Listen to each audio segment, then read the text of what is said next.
Assalamualaikum Taretan. Hai bunda-bunda hebat semuanya. Jumpa lagi dengan Umi. Semoga gak bosan ya. Di video kali ini Umi sedikit mau berbagi tentang fase-fase di mana kita wajib untuk menabung. Nah, bagi kalian yang pengantin baru, selamat. Karena dari pengantin baru itulah wajib kita untuk menabung. Lalu apa saja ya yang harus kita tabung dan bagaimana cara kita menabung? Yuk langsung disimak. Waktu-waktu yang pas saat kita menabung yaitu yang pertama, pada awal kita menikah. Biasanya tuh pengantin-pengantin baru kan cuma berdua. Nah, usahakan sebisa mungkin minimalisir pengeluaran yang bisa menyebabkan kita untuk berfoya-foya.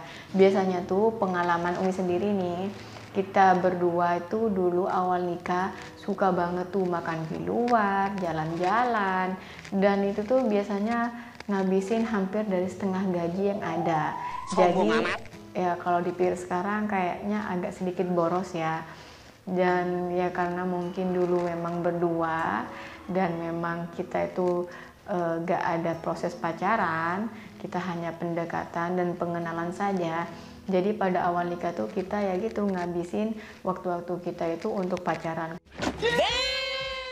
Kita tuh bisa keliling kemana-mana, bisa ngabisin waktu kemana-mana, dan bisa makan dimanapun yang kita mau.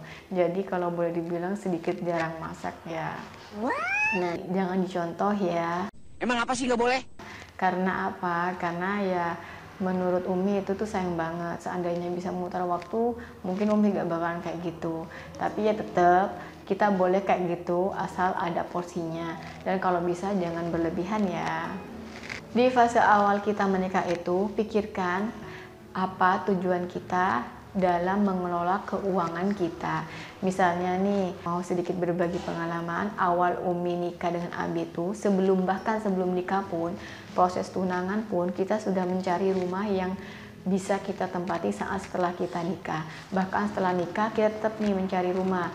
Nah, ketika kita punya rencana itu, kita sisihkan sebagian dari pendapatan kita untuk membangun rumah. Pada saat itu pengennya sih beli rumah, cuman karena beli rumahnya nggak cocok, kita ubah niat kita untuk membangun rumah dari nol. Jadi kita waktu itu memang memutuskan untuk membuat rumah dari tanah kosong. Jadi yang kita lakukan adalah mencari tanah kosong dan akhirnya dapat, lalu kita cicil sedikit demi sedikit untuk membangun rumah impian kita. Selanjutnya, pengeluaran apa yang harus kita pikirkan di awal fase kita menikah? Nah, selanjutnya setelah kita memikirkan tempat tinggal, pengalaman pribadi ya. Pengalaman pribadi ya, setelah memiliki tanah, kita lanjut proses dalam program memiliki keturunan. Nah, Umi dengan Abi itu gak langsung dapat keturunan bunda, tapi ada proses di situ kurang lebih 6 bulan baru Umi dan Abi dikaruniai seorang cabang bayi. Selanjutnya adalah menabung untuk program kehamilan. Biasanya tuh dari biaya kehamilan sendiri itu ada biaya cek kehamilan, membeli baju peralatan bayi baru lahir, kemudian biaya untuk kelahiran, biaya untuk acara selama kehamilan hingga kelahiran seperti akikah, acara tasyakuran, syukuran, 7 bulanan. Ya di situ tuh kita wajib menabung dari awal kita menikah. Selanjutnya, keuangan yang wajib kita pikirkan atau kita anggarkan atau kita rencanakan di awal pernikahan yaitu adalah pengeluaran untuk bisnis masa depan. Nah, bagi bunda-bunda di luar sana yang masih belum punya kesibukan, bisa tuh merencanakan kesibukan apa yang pas atau bisnis apa saja yang bisa digeluti sesuai dengan hobi dan keinginan bunda sendiri. Yang kedua, fase yang tepat untuk kita menabung yaitu ketika anak kita masih bayi hingga ke balita. Masih bayi ke balita, wajib kita menyisihkan untuk sekolah anak kita. Biasanya tuh kalau pengen sekolah yang lebih bermodern, kita biasanya tuh bakalan nyicil dari anak kita masih bayi. Saat anak sekolah, wajib untuk kita menyisihkan untuk jenjang ke selanjutnya. Misalnya anak kita sekolah TK, kita wajib menabung untuk jenjang ke SD. Saat anak kita SD, kita wajib menabung untuk jenjang anak kita ke SMP. Saat anak kita SMP, kita wajib menabung untuk jenjang ke SMA. Begitu seterusnya. Sedangkan untuk kuliah, alangkah baiknya kita anggarkan sejak anak kita lahir. Sejak anak kita lahir, kita sisihkan, entah itu hanya Rp50.000 atau enggak Rp100.000 per bulan, kita sisihkan, kemudian kita bentuk dalam emas. Ketika anak kita kuliah nanti, kita tinggal menjual emas itu dan kita enggak akan kebingungan dalam membiayai semua kebutuhan kuliahnya.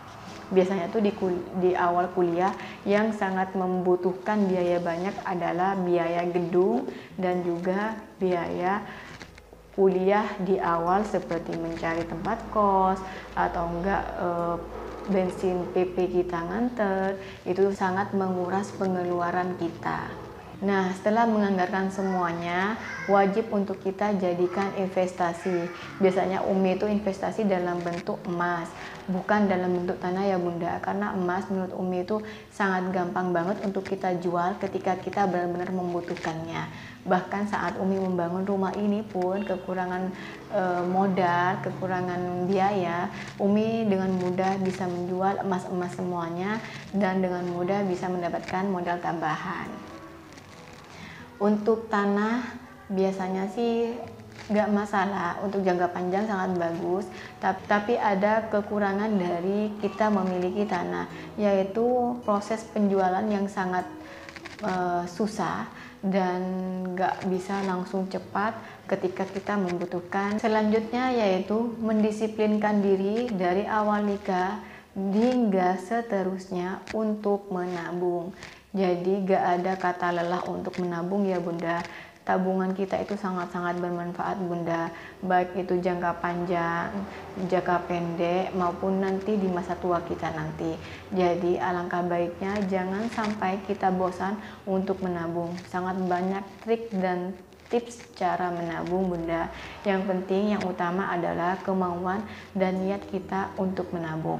Jadi kalau bisa usahakan niat menabung itu lebih awal sebelum kita mengelola yang lain ya Bunda.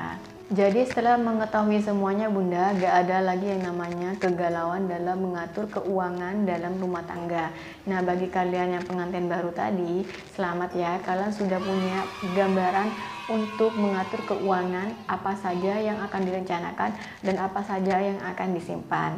Jadi kalau bisa sedini mungkin kita memang harus mengetahui bagaimana cara mengatur keuangan supaya nanti kita lebih mudah dan lebih gampang dalam mengaturnya.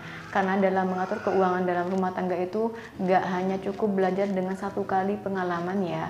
Karena pengalaman kita di rumah tangga itu beraneka ragam, bahkan bisa dibilang seperti roller coaster yang hanya yang kadang ada di atas, kadang di bawah, kadang kita datar, kadang tahu-tahu kita turun, kadang tahu-tahu kita di atas. Ya begitu, kita harus siap dengan risiko semuanya ketika kita berumah tangga. Jadi gak ada nantinya bakalan menyalahkan pasangan kita. Kamu sih Pak banyak ininya, kamu sih banyak itunya, kamu sih terlalu sering ini, kamu sih terlalu sering itu. Jadi gak ada yang namanya itu ya Bunda. Dan yang wajib kita ingat bahwa semua rezeki yang Allah berikan sudah sesuai dengan kadarnya. Jadi berapapun rezeki yang kita terima di awal kita nikah, tolong diterima dan disyukuri. Kalau bisa diresapi, kalau bisa memang benar-benar kita terima kasih pada Allah. Karena apa Bunda, rezeki itu sudah Allah yang ngatur. Berapapun rezeki yang didapatkan itu tuh sudah memang benar-benar kadar kebutuhan yang kita butuhkan saat itu. Seperti saya Bunda, pada saat ini juga sangat dan pas porsinya untuk saya yang sudah menyekolahkan anak untuk di taraf pondok. Jadi kalau ada yang bilang pondok itu kan cuma sekian-sekian, nah salah ya Bunda. Semuanya tetap kita lakukan dengan perhitungan dan dengan catatan yang pas. Nah, itu saja ya Bunda, sedikit tips dan trik waktu yang tepat untuk menabung agar tidak terjadi kesalahan di fase pernikahan kita. Jadi kalau bisa dari awal kita atur sebisa mungkin, dan jangan pernah Bunda berpikir bakalan terlambat untuk mengatur keuangan. Tidak ada yang terlambat Bunda, asalkan kita semua mau berusaha, asalkan kita mau mengaturnya dari awal lagi, insya Allah akan lebih berkah dan lebih barokah. Sekian Bunda video dari Umi. Semoga bermanfaat. Maafkan jika ada kata-kata Umi yang salah, dan jika ada kritik dan saran atau ada pertanyaan silakan di kolom komentar ya.